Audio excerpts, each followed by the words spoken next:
All right, everybody. Appreciate y'all joining us. Coach Swinney is just now coming off the practice field.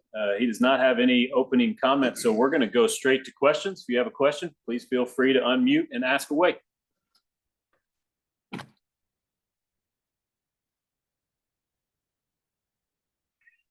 like we can go home. Must be Friday night. Hey, Dabo, how's it going? It's Chapel with the State. Thank God for you, Chapel. I was about to have my feelings hurt. Hey, man, I want to see if anybody else want to go, but I got you. News this morning, ACC adding Stanford, Cal, SMU. Your reaction? Listen, as y'all have heard me say many times, I just focus on what I control. I don't control any of that stuff. I don't get distracted by any of that. So I think not surprised is my reaction. Nothing really surprises me anymore when it comes to college football. And those are certainly three really good institutions for sure. I guess my biggest reaction would be, hey, last time we went to Dallas and then to the Bay Area in California, it brings back great memories for the Tigers. So that's really about it, man. I'm just trying to find a way to win Monday night. And I guess injury-wise, about the same. You feeling good health-wise going into? Yep. We're in a good spot. And Ship was mentioning last week that Garrett's going to be on the field this season, and he liked the communication that brought. What was that conversation like between you and Garrett for him? He said he wanted to coach from the field instead of the box. Is that something he's always done, and how do you think that's going to help you all this year? I know Street was in the box last year. Yeah, not much of a conversation. It was like, hey, where do you want to be, up or down? And he prefers to be down. No different than it's always been. My first coordinator, Billy Napier, he liked to be up. Everybody's got their own preference of what they do. And he liked to be up. Chad Morris liked to be down. Tony liked to be up. Streeter preferred to be up. And Garrett prefers to be down. So it's just really kind of to each his own. I don't know that there's a right way. Tony was up for 5 years and we won more games than anybody in the history in 5-year period. So, Chad was down and we had a great run there. So it's just kind of, I think it's a preference of that coordinator on what they feel makes them the most effective. I think that's, and again, not everybody's the same. So, whatever the coordinator feels is his makes him have the ability to be his most effective. That's what you should do.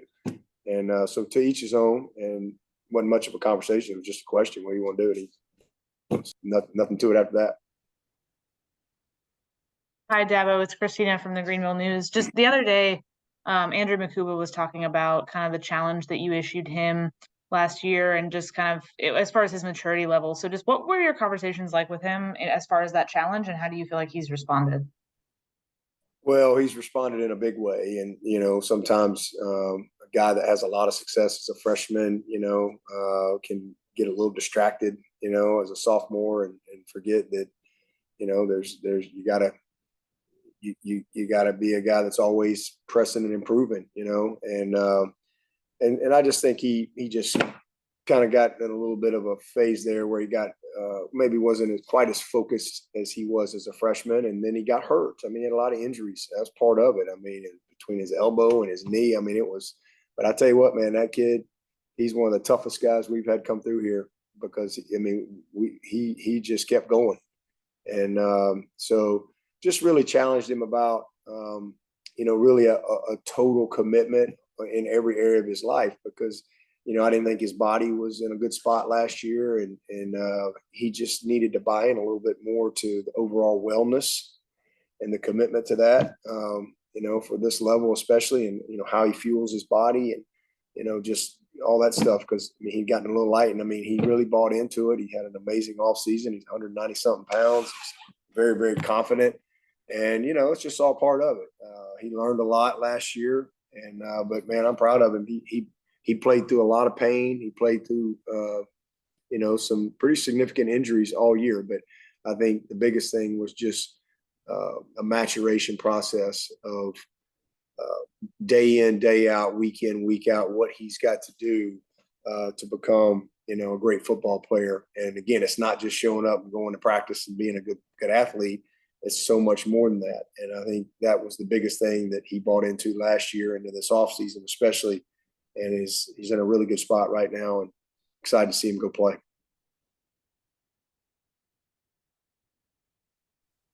Hey, Coach, it's David Hood. I have to ask, on a weekend like this, when those of us that aren't covering a game, we're like, I'm going to be watching college football all night tonight and all day tomorrow because I can't get enough of it. Do you watch it? Do you like to say, hey, I've got a little bit of time this weekend and sit down, prop your feet up and watch games? And are there any that you're looking forward to this weekend?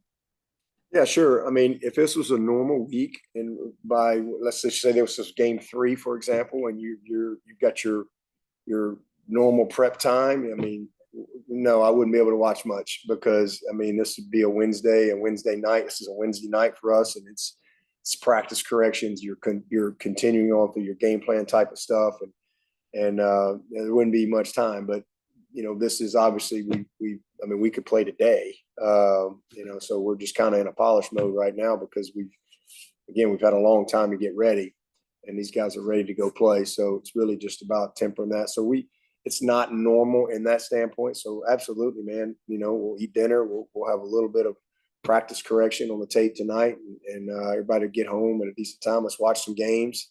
We were up here last night watching games. I think you learn a lot, especially early in the season, a lot of lessons and a lot of reminders on things that you get to see from other people. And then tomorrow is it's a Thursday for us, but not a normal Thursday. So we'll be done, and then it's just each individual coach just kind of getting some of your final little tips and reminder stuff done. And then, yeah, I'll watch as much football as I can. I enjoy it. I'm certainly a college football fan, and, enjoy, again, watching other teams and learning, and certainly we'll see some of our future opponents as well. So yeah, definitely we'll tune in, and then we'll come in here Sunday, and that's like our Friday, and it's really, we kind of get in a real game mode, and do our thing. So, yeah, look forward to a couple games tonight. Look forward to seeing some tomorrow when we get done with practice. We'll finish up probably about 1:30 or 2 tomorrow when we wrap it all up, and get a chance to see a good bit of it. You were talking about polishing it up, and you said the other day, this is so much time preparing for a game. When do you feel like you had, installs done, game plan is in, and now it's just kind of fine tuning things? When do you kind of feel like you had all that done? Oh man, probably last Friday. We pretty much have had the bulk of everything done, and then you get into this week. So they had Monday meetings. Tuesday was like our off day. That was our Sunday for the players, and so Wednesday was a Monday for us. So we've kind of tried to create that routine, but honestly, again, with a game like this, when you've had as much time, you've had the summer, off season, and camp to get everything installed, it's really just about taking everything that you put in and really just honing in on the exact game plan and polishing it up. So not a lot of new from what they've done in camp. It's just more, it's less, so just really getting honed in. But once we start kind of getting into scout teams and you have less time, it tightens up pretty quick. So yeah, we've been ready to go play. There's just a lot of details that we need to iron out, and some of it's not football details. Some of it's just taking time. How do we travel? Our first road game reminders. There's a lot of things that we need to cover as a team on how we travel. What the expectations are. Whether it be hotel, bus, movie, meetings, meals, attire, you name it. I mean, there's just so many things. Game day reminders, because we haven't played a game yet. So you obviously, I'm thankful to have more time as opposed to just having a game plan. We have a lot of time to kind of cover some things that we need to cover, and right before we get ready to play this first one.